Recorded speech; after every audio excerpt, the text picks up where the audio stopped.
In the 1950s, U.S. Air Force pilots were having trouble controlling their planes. At first, the problem was pinned on pilot error and poor training. But the real problem turned out to be the cockpit ore, more specifically, the fact that the cockpit had just one design, one for the average pilot of an earlier era, the 1920s. The Air Force concluded that Americans had gotten bigger over the past couple of decades and they simply needed to update their measurement of the average pilot.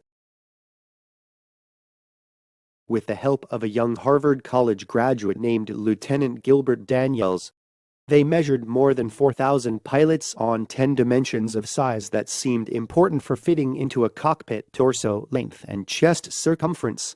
For example, the thinking was that once they redesigned the cockpit for the average pilot of the 1950s, controlling the plane would no longer be so troublesome.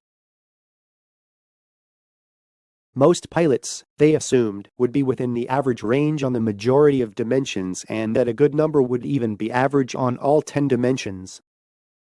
Then how was the result? Surprisingly, there was not a single person like that. Professor Todd Rose, who teaches educational neurology at Harvard University, says education is the same. He said the following: just as there isn't one size pilot, there isn't one size student, or one way to learn. Human beings don't line up perfectly. There is no average learner.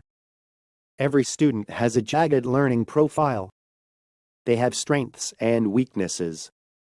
They all do, even geniuses do. There is no average person anywhere in the world. The average is only average.